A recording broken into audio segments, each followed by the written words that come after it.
Hello friends and all the viewers, welcome back to my YouTube channel medicine science nursing. Friends, आज के इस video में bio statistics के case paper को discuss करेंगे। BS nursing 6th semester. तो friends, इसमें 100 मोस्ट रिपीटेड बहुत ही इंपॉर्टेंट बेसिक्यूज को डिस्कस करेंगे। चैप्टर वाइज रिव्यूड करके बनाए गए हैं। सो वीडियो को एंड तक ज़रूर देखिएगा, बहुत ही हेल्पफुल होने वाला है ये वीडियो आपके एग्जाम के लिए। फर्स्ट नंबर MCQ है, what is the branch of statistics that deals with the collection, organization, summarization, presentation of healthcare data? So friends, इसका करेक्ट ऑप्शन क्या है? Descriptive statistics. डिस्क्रिप्टिव स्टेटिस्टिक्स की ये डेफिनेशन है। ब्रांच ऑफ स्टेटिस्टिक्स है जो कि डील करती है कलेक्शन के साथ, ऑर्गेनाइज के साथ, summarization, presentation of health care data. So friends, next MCQ है, a study measures blood pressure of 50 hypertensive patient. Blood pressure measurement represent which level of measurement? So friends, blood pressure जो है वो basically कौन सी measurement को represent करती है? तो इसका करेक्ट ऑप्शन है रेशो। ब्लड प्रेशर के अलावा हाइट और वेट भी जो है रेशो में आते हैं। नेक्स्ट MCQ है, विच of the following is an example of qualitative means categorical variable in nursing practice? यहाँ पे friends, qualitative categorical variable nursing practice में कौन सा है? तो इसका करेक्ट ऑप्शन है पेशेंट सेटिस्फेक्शन रेटिंग। ये जो है क्वालिटी को शो करता है, सेटिस्फाइड एंड अनसेटिस्फाइड। ये जो होता है नॉमिनल डेटा में आता है। क्वालिटेटिव डेटा जो होती है वो नॉमिनल डेटा में आती है। नेक्स्ट MCQ है, pain severity measured using scale mild moderate severe. Pain की सिवियरिटी को मेजर करना स्केल को यूज़ करते हुए माइल्ड मॉडरेट सीवियर, ये जो है बिलोंग करता है to which scale of measurement? Friends, इसका है ऑर्डिनल। ऑर्डिनल मीन्स ऑर्डर्स में, जैसे कि फर्स्ट, सेकंड, थर्ड ऑर्डर, जिसमें पहले माइल्ड आ जाता है, फिर मॉडरेट एंड सीवियर। इसका नेक्स्ट एग्जांपल है साइज ऑफ गारमेंट्स, जिसमें स्मॉल, मीडियम, लार्ज ये आ जाते हैं। नेक्स्ट MCQ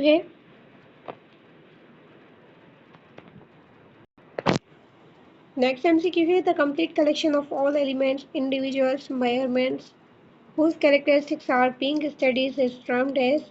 सो फ्रेंड्स, इसका करेक्ट ऑप्शन है पॉपुलेशन। पॉपुलेशन में क्या होता है? Complete collection of all elements, individuals, measurements whose characteristics are being studied। जिस इन सारों के कैरेक्टरिस्टिक्स को जब स्टडी किया जाए तो इसको कहते हैं पॉपुलेशन। नेक्स्ट MCQ है,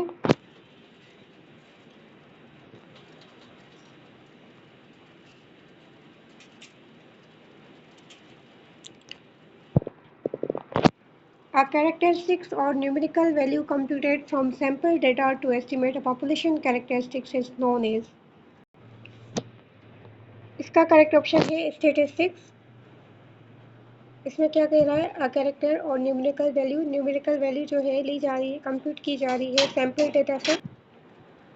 तो न्यूमेरिकल वैल्यू को सैम्पल डेटा से कलेक्ट करके पॉपुलेशन के कैरेक्टरिस्टिक के बारे में एस्टिमेट करना, इसको कहते हैं स्टेटिस्टिक्स। नेक्स्ट MCQ है, temperature measured in degree Celsius is an example of which scale of measurement? तो टेम्परेचर जो मेजर्ड होता है डिग्री सेल्सियस में, ये एग्जांपल है इंटरवल स्केल ऑफ मेजरमेंट की। So friends, next MCQ है, which type of variable can take any value within a given range? जैसे कि पेशेंट वेट, बर्थ वेट। तो फ्रेंड्स, वेट जो होता है वो डेसिमल्स में भी होता है। तो यहाँ पे है कौन सा वेरिएबल है जो कि एनी टाइप ऑफ वैल्यू।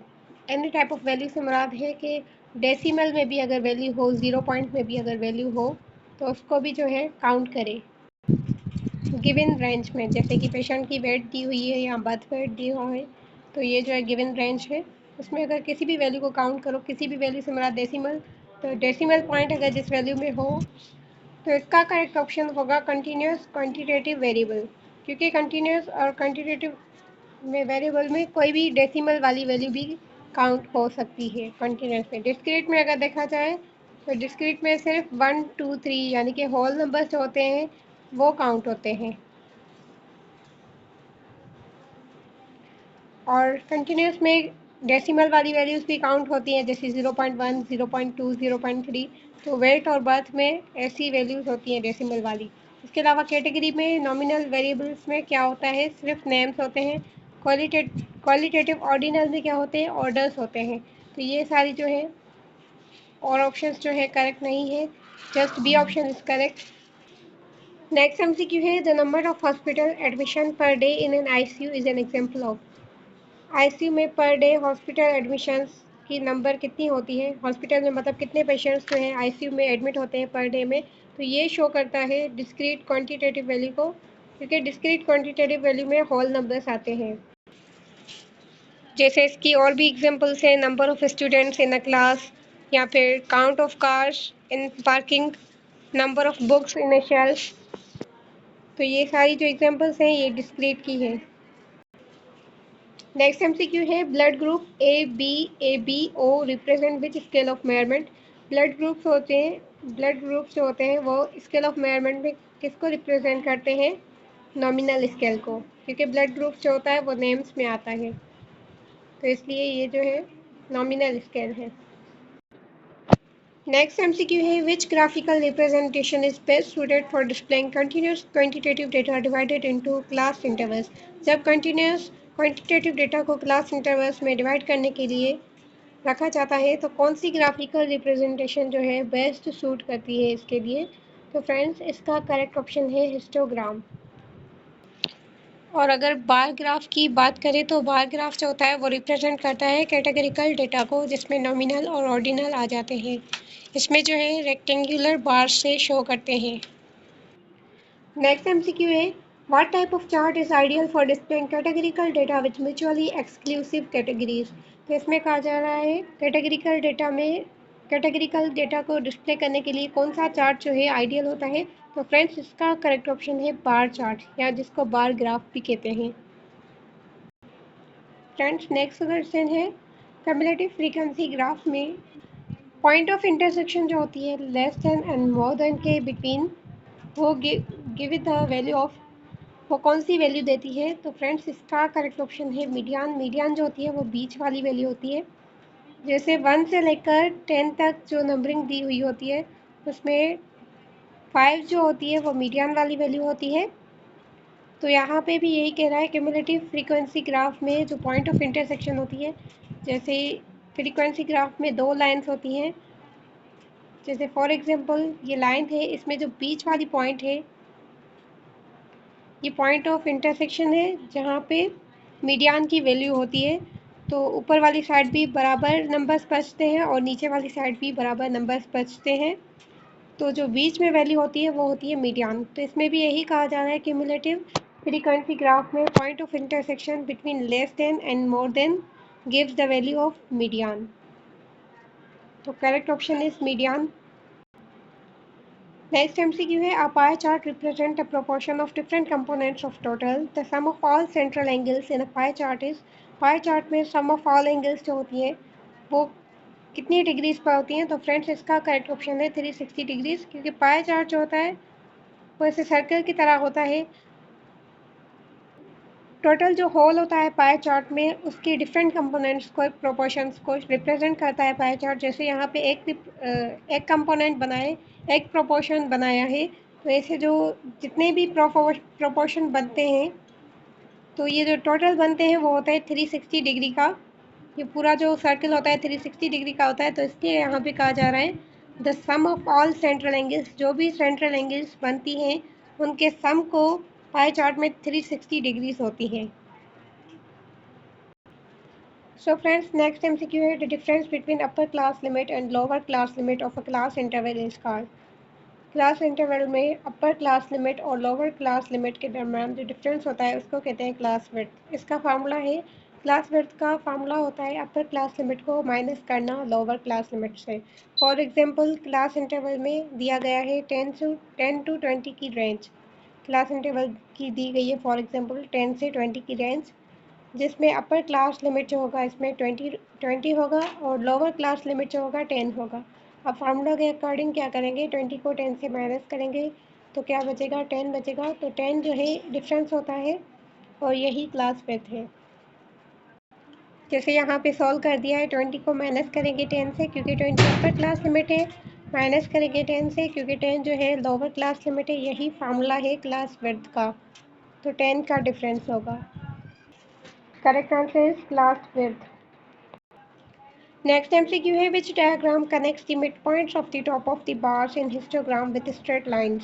इसमें कहा जा रहा है कौन सी डायग्राम जो होती है वो कनेक्ट करती है हिस्टोग्राम में जो बार्स होती हैं, टॉप ऑफ द बार्स जो होती हैं, उनकी मिड पॉइंट्स को स्ट्रेट लाइन में कौन कन्वर्ट करती है। तो फ्रेंड्स इसका करेक्ट ऑप्शन है frequency polygon. Frequency polygon connect करता है mid point of the top of the bar of histogram with straight lines. Histogram में जो टॉप ऑफ द बार्स होती है मिड पॉइंट की, उनको कनेक्ट करता है फ्रीक्वेंसी पॉलीगॉन। नेक्स्ट एमसीक्यू है, primary data refers to data collected. Primary data जो होती है वो कौन सी डेटा होती है? First hand by the investigator for a specific study. So the correct option is B. Next MCQ है, which table displays data categorized according to two different qualitative characteristics simultaneously.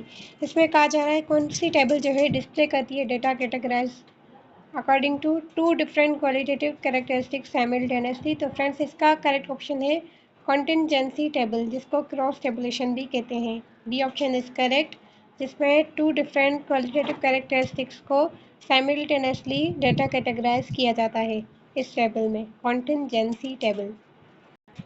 Next MCQ है, the ratio of frequency of a particular class to the total number of observation is known as. So friends इसका correct option है relative frequency. Relative frequency जो है ratio of frequency होता है particular class का जिसमें total number of observations होती हैं, इसको कहते हैं रिलेटिव फ्रीक्वेंसी। नेक्स्ट एमसीक्यू है, to depict trend in disease incidence over a period of time which chart is most appropriate. जब डिजीज में ट्रेंड्स आते हैं, डिजीज इंसिडेंस में ट्रेंड्स आते हैं over a period of time में, तो कौन सा चार्ट जो होता है मोस्ट अप्रोप्रिएट होता है? इसका करेक्ट ऑप्शन है line graph. Line graph is correct option. Next MCQ है, arithmetic mean of 5 nurse salary is $4, $4,000. If one extreme high salary of 15,000 is added, which measure of central tendency is most affected? तो friends इसमें कहा जा रहा है arithmetic mean है 5 nurse salaries, तो उनकी जो सैलरीज है वो $4,000 है। If one extreme high salary, अगर 15,000 उसकी सैलरी में एडेड की जाए एक साइड पे, तो कौन सी जो सेंट्रल टेंडेंसी की मेजर है अफेक्टेड होगी? मोड, मीडियन, मीन या इंटर क्वार्टल रेंज। तो फ्रेंड्स इसका करेक्ट ऑप्शन है मीन, क्योंकि मीन में जो आउटलायर्स यहाँ पे जो एक्सट्रीम वैल्यू ऐड की गई 15,000 वो ज़्यादा हो जाएगी 4,000 के कंपैरिजन में, वो ज़्यादा वैल्यू हो जाएगी जो कि एज अ आउटलायर एक्ट करेगी। और आउटलायर्स जो होते हैं मोस्ट अफेक्ट करते हैं मीन में, क्योंकि मीन जो होता है सम ऑफ ऑल वैल्यूज़ होता है, और इसमें सम ऑफ ऑल वैल्यूज़ सारी जो अगर पास पास वाली वैल्यूज़ हो और एक जो है सबसे ज़्यादा दूर वाली वैल्यू हो, जैसे 15,000 और 4,000 के दरमियान डिफरेंस जो है बहुत बड़ा है, तो ये अफेक्ट करेगा मीन पे, क्योंकि मीन जो होता है वो सम ऑफ ऑल वैल्यूज़ होता है, तो इसलिए मीन अफेक्ट होगा। नेक्स्ट एमसीक्यू है, most frequently occurring value in a data set of patient recovery days is known as. Patient की रिकवरी डेज में मोस्ट फ्रीक्वेंटली अकरिंग वैल्यू जो होती है डेटा सेट में वो कौन सी होती है? तो फ्रेंड्स इसकी ये डेफिनेशन है मोड की। मोड जो होता है मोस्ट फ्रीक्वेंटली अकरिंग वैल्यू होती है डेटा सेट में। जैसे फॉर एग्जांपल यहाँ पे ये वैल्यूज़ दी गई हैं, डेटा सेट दिया गया है 1, 2, 2, 3 एंड 4। तो यहाँ पे जो मोड होगा वो क्या होगा? 2 होगा, क्योंकि 2 जो है मोस्ट फ्रीक्वेंटली अकरिंग वैल्यू है इस डेटा सेट में। 2 जो है 2 बार आया है, अगर 3 बार आ जाए तो ये भी जो है 2 ही होगा मोड। और अगर 3 जो है वो डबल टाइम्स आ जाए, मतलब जो भी वैल्यू 2 टाइम्स आए या 3 टाइम्स आए, तो वो जो है मोड कहलाता है, जो कि मोड की डेफिनेशन है frequently most frequently occurring value in the data set, वो वैल्यू जो कि बार बार डेटा सेट में आए। नेक्स्ट एमसीक्यू है, in a perfectly symmetrical normal distribution. Perfectly symmetrical normal distribution में क्या होता है? रिलेशनशिप बताना होता है मीन, मीडियन एंड मोड के दरमियान। तो जब सिमेट्रिकल नॉर्मल डिस्ट्रीब्यूशन है तो mean is equals to median, median is equals to mode. Next MCQ है for a positively skewed distribution of hospital stays which statement is correct regarding central tendency. तो friends इसका correct option क्या होगा? B number, mode is less than median, median is less than mean. तो इसको हम यूँ भी कह सकते हैं कि mean is greater than median, median is greater than mode, ये भी करेक्ट होगा। इसमें क्या है कि पॉजिटिवली स्क्यूड डिस्ट्रीब्यूशन है। स्क्यूड डिस्ट्रीब्यूशन बेसिकली होता क्या है? स्क्यूड स्क्यूड जो है बताती है शेप ऑफ डिस्ट्रीब्यूशन को एंड प्रेजेंस ऑफ आउटलायर्स यानी कि एक्सट्रीम वैल्यूज़ को बताती है। तो पॉजिटिवली स्क्यूड डिस्ट्रीब्यूशन में यानी कि एक्सट्रीम वैल्यूज़ जो होंगी वो राइट साइड पे होंगी, तो ये जो है पॉजिटिवली होगा। तो जब राइट साइड पे ज़्यादा एक्सट्रीम वैल्यूज़ होंगी तो मोड जो होगा वो लेस देन मीडियन होगा, मीडियन जो होगा वो लेस देन मीन होगा। यहाँ इसको हम यूँ भी लिख सकते हैं कि mean is greater than median, median is greater than mode. B option is correct. और अगर यही स्टेटमेंट नेगेटिव स्क्यू डिस्ट्रीब्यूशन होती तो क्या होता? मोड ग्रेटर देन मीडियन होता और मीडियन ग्रेटर देन मीन होता। इट मीन्स कि हम इसके यूँ भी लिख सकते थे कि mean is less than median, median is less than mode, अगर नेगेटिव स्क्यू होता तो। यहाँ पे पॉजिटिव है तो B option is correct. So friends, next MCQ है the middle most observation when data points are arranged in ascending or descending order is called।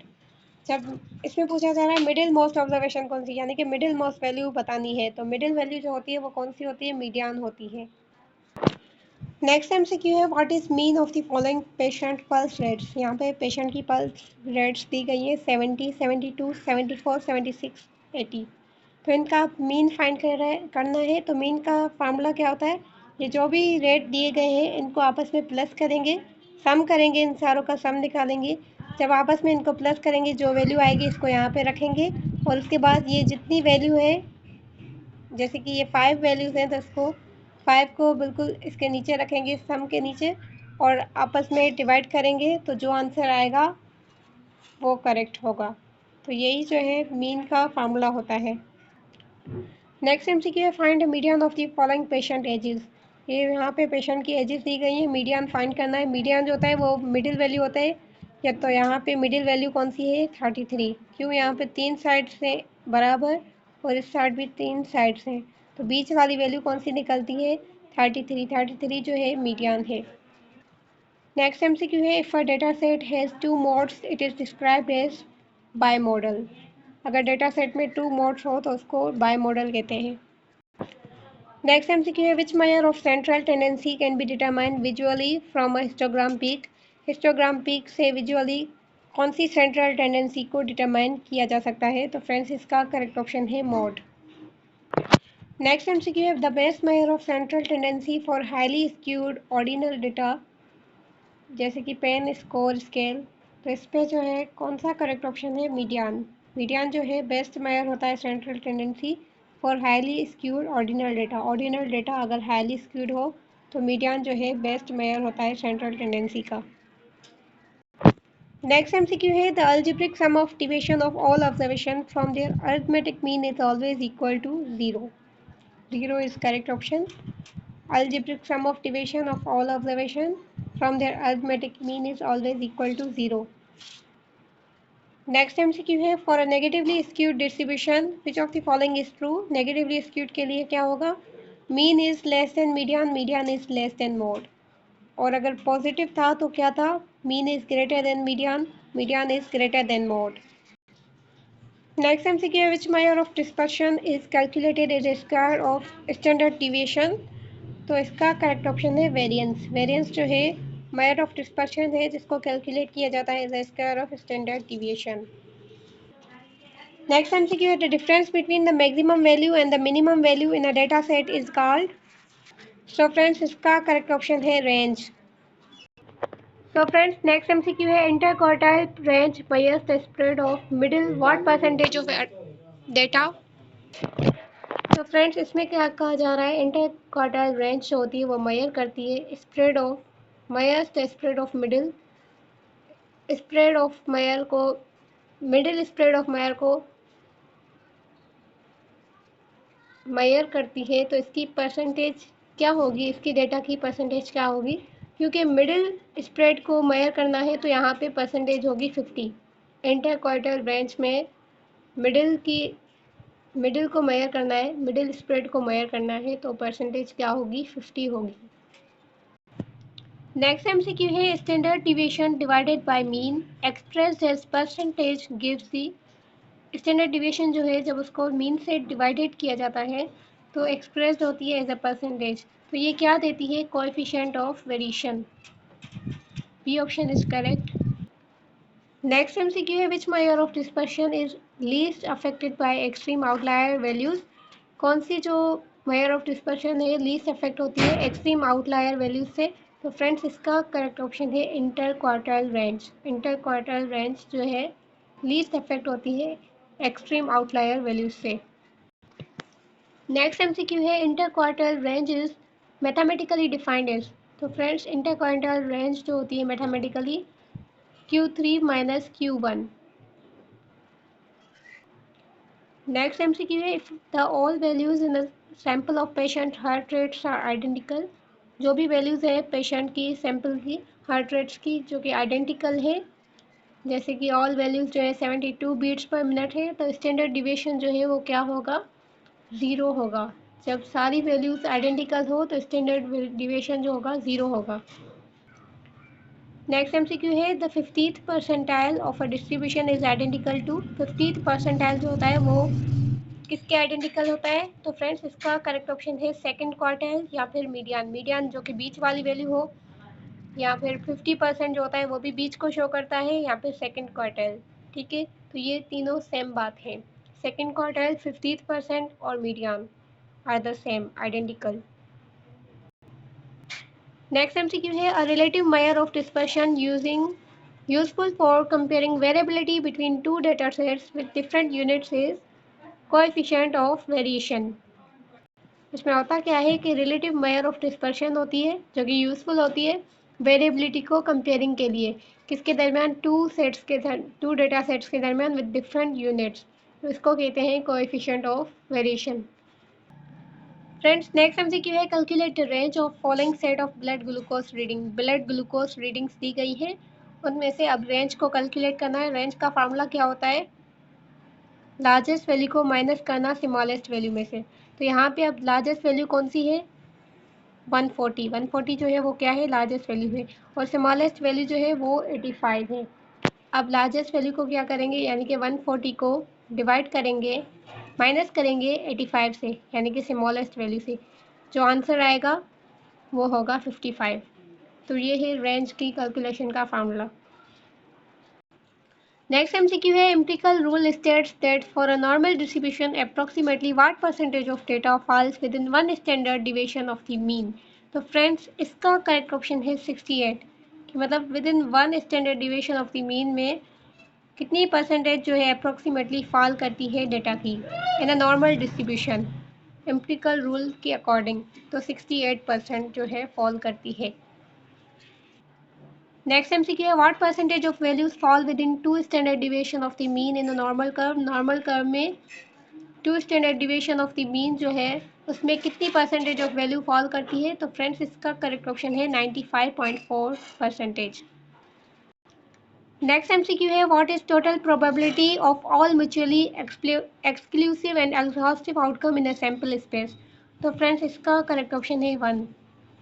Total probability जो होती है all mutually exclusive and exhaustive outcome sample space में वो जो होता है 1 होता है।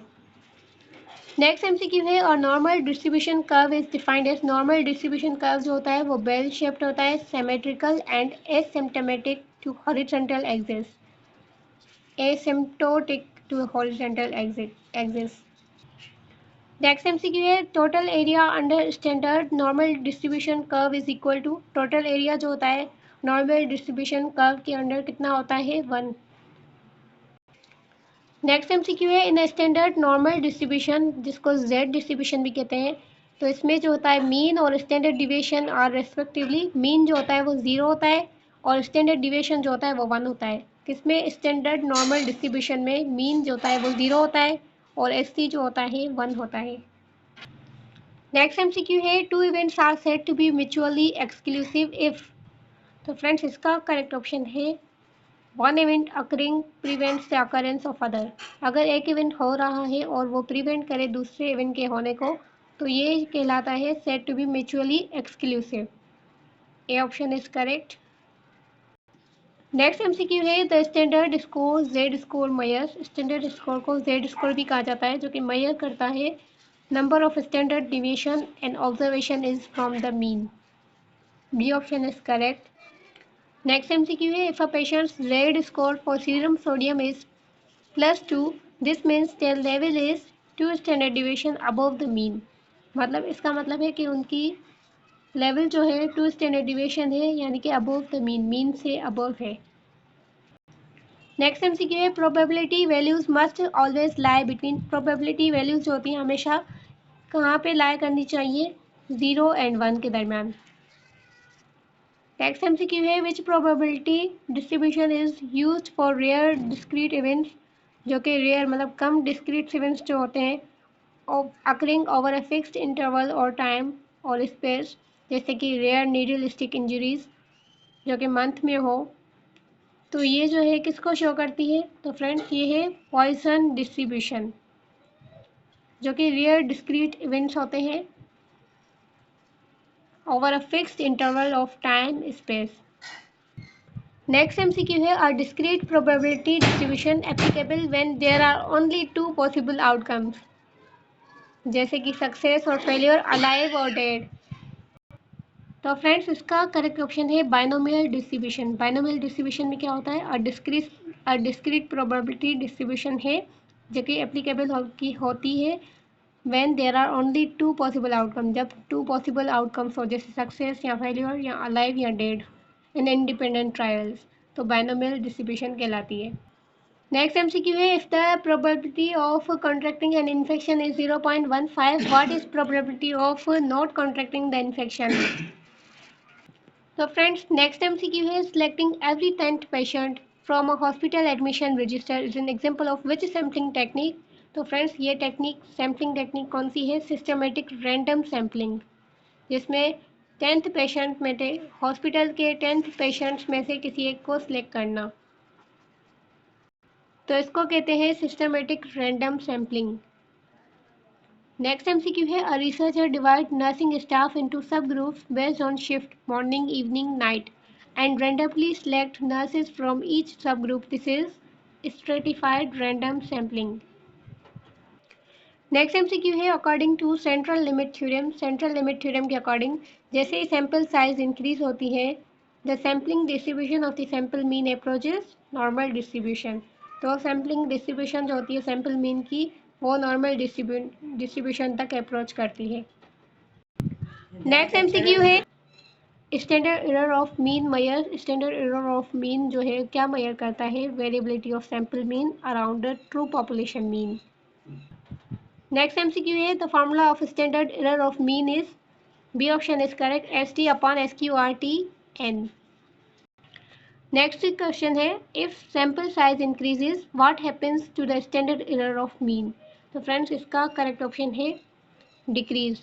जब सैंपल साइज इंक्रीज होगी तो स्टैंडर्ड एरर ऑफ मीन जो होगा वो डिक्रीज होगा। नेक्स्ट एमसीक्यू है what is major disadvantage of non probability sampling method. Non probability sampling method का मेजर डिसएडवांटेज कौन सा है? तो फ्रेंड्स इसका करेक्ट ऑप्शन है high risk of sampling bias and inability to generalize result. Next MCQ है sampling technique in which whole groups और natural cluster are randomly selected is cluster sampling. A option is correct. Next MCQ है a complete list of all sampling units in the target population from which a sample is drawn is known as. तो friends इसको कहेंगे sampling frame. Sampling frame क्या होता है? A complete list होती है all sampling units की targeted population में जहाँ से सैंपल को ड्रॉन किया गया है।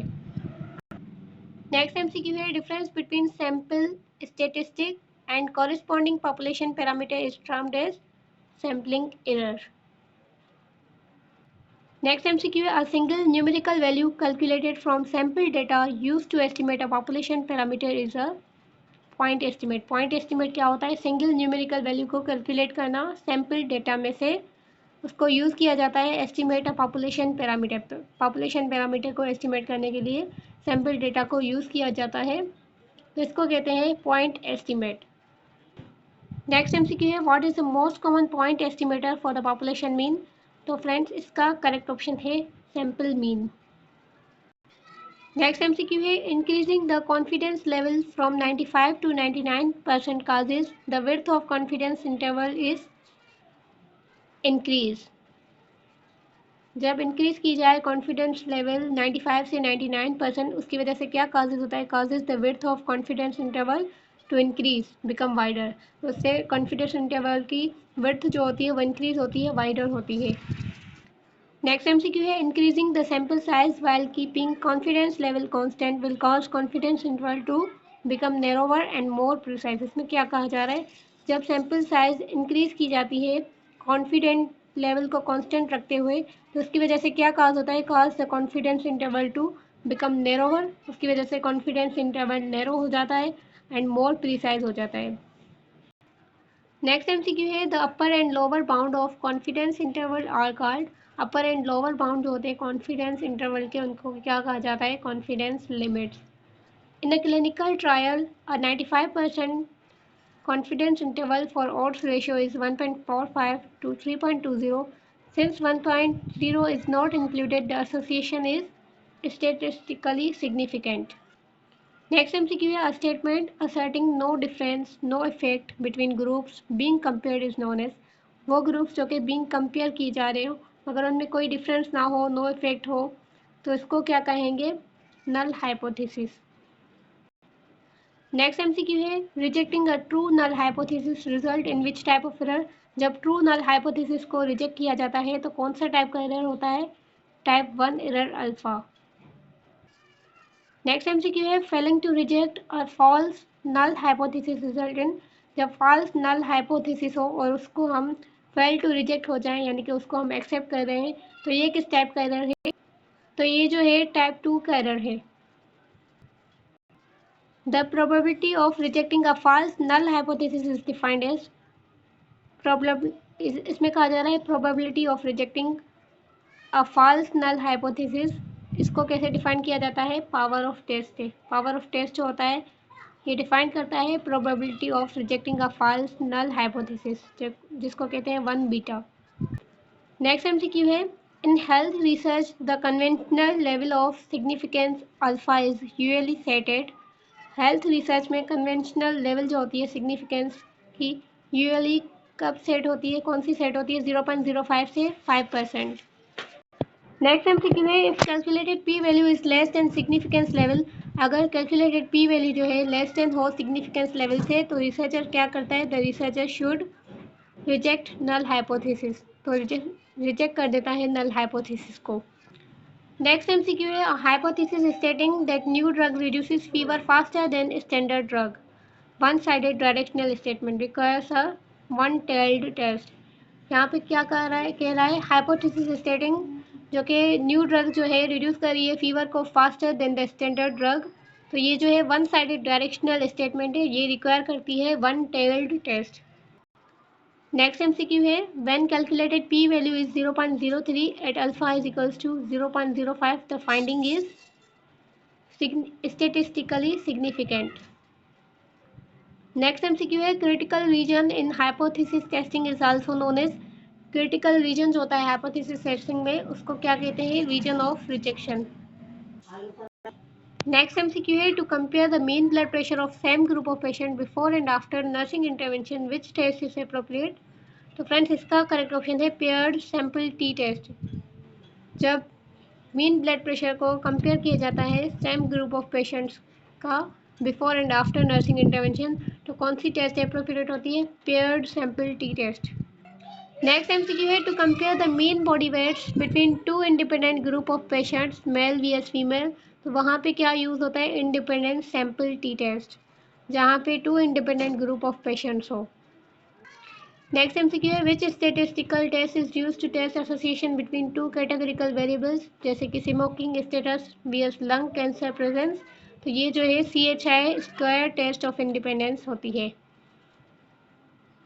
जो कि यूज़ होती है to test association between two categorical variables. Next MCQ है which statistical test is use to compare mean among 3 और मोर इंडिपेंडेंट ग्रुप्स। तो फ्रेंड्स इसका करेक्ट ऑप्शन है one way ANOVA. One way ANOVA जो होती है स्टैटिस्टिकल टेस्ट है जो कि यूज़ होती है टू कंपेयर मीन को कंपेयर करने के लिए अमंग 3 और मोर इंडिपेंडेंट ग्रुप्स। नेक्स्ट है पैरामीट्रिक टेस्ट रिक्वायर विच की अजम्पशन रिगार्डिंग डेटा डिस्ट्रीब्यूशन। तो पैरामीट्रिक टेस्ट जो होती है उसको रिक्वायर होती है की अजम्पशन कौन सी, normally distributed continuous data. Next MCQ है Pearson's correlation coefficient measure the strength and direction of what type of relationship. तो पियर्सन का कोरिलेशन कोएफिशिएंट जो है वो मेजर करता है strength and direction of linear relationship between two continuous variables. What is numerical range of Pearson's correlation coefficient. तो friends इसका B option correct है -1.0 टू +1.0, यानी कि -1 से +1। ये जो है पियर्सन्स कोरिलेशन कोएफिशिएंट की न्यूमेरिकल रेंज है। Next MCQ is if R is -0.85 between daily stress score and sleep hours, this indicate strong negative linear correlation। इसका करेक्ट ऑप्शन है strong negative linear correlation। So friends, final MCQ है the proportion of total variation in dependent explained by independent variable is given by। इसका correct option है coefficient of determination. इसमें क्या कहा जा रहा है, proportion of total variation in dependent variable, dependent variable में प्रोपोर्शन करना टोटल वेरिएशन की, explained bye independent variable is given by. तो ये जो है कोएफिशिएंट ऑफ डिटर्मिनेशन की डेफिनेशन है। सो फ्रेंड्स, यहाँ पे हमारा लेक्चर एंड होता है। ये थे 100 मोस्ट इम्पॉर्टेंट बेसिक्यूज ऑफ बायोस्टैटिस्टिक्स जो कि चैप्टर वाइज रिव्यू करके बनाए गए थे। तो अगर वीडियो पसंद आया तो लाइक करें, चैनल को सब्सक्राइब करें, बेल आइकन को हिट करें ताकि आने वाले नोटिफिकेशंस आपको मिल सकें। अल्लाह हाफिज़, मिलते हैं नेक्स्ट वीडियो में।